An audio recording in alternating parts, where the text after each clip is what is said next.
Mga bes, magbilad tayo ng galunggong. Magtuyo tayo ng mga galunggong. Kasi itong ating galunggong medyo marami-rami ngayon dahil sa ating sponsor. Shout out nga pala kay Don Bagoong TV at saka kay Jandy Gomez. Kaya damihan natin yung lagay ng asin mga bes para damihan natin, damihan. Ayan, ibilad natin yan. Ito naman mga bes is rock salt. Hindi yan siya maalat. Pero asin siya mga bes, asin. Asin. So, yun, samahan nyo ako doon sa bilaran ng tuyo. So yun mga bes, dito tayo sa initan. Magbilad tayo ng tuyo. Ayan, tuyong galunggong. Ayan, ang dami natin tuyong ano. Tutuyuin natin to. I-preserve natin to sa panahon na walang isda. At mahal ang isda, kaya magtuyo-tuyo tayo. So mga bes, ayan. Meron tayong, naka-extra tayo ng lugar ng pagbibilaran nito mga bes.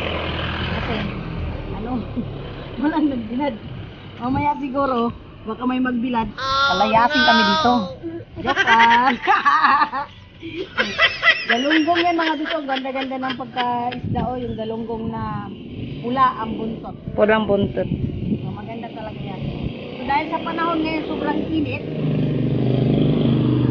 dalangin natin matuyo ito at maging masarap na tuyo. Ayan na. Sana matuyo siya ng maganda. Ay, kita nyo naman mga bes, sariwang-sariwa yan siya kanina. Pero tinanggalan ko siya ng mga mga bituka at saka hasang kasi para madali siyang matuyo.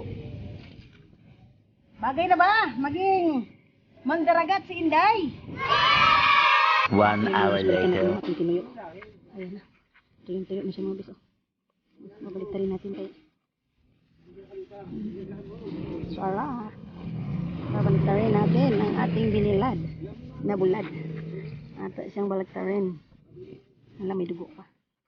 Kaya ating baliktarin. Sobrang init mga bis.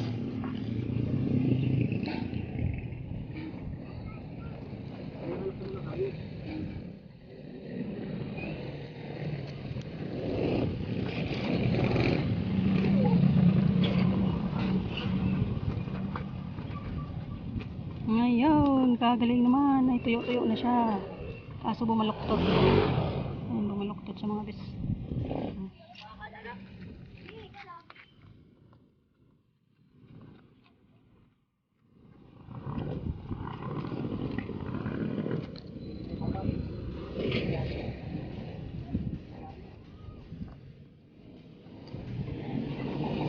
So yun mga bis. Ayan, tuyo na yung ating tuyo. Tatanggalin na natin, mga bes.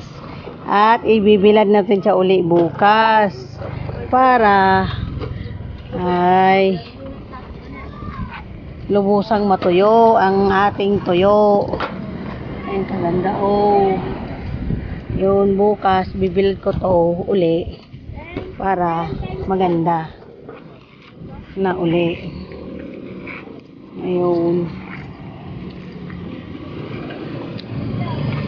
Isang araw pa lang nabilad. Mukha na siyang tuyo. Bukas to yung tuyo na to mga bes. Uulitin ko to bukas pag bilad. Ayan. So yun mga tol, mga bay, mga bes.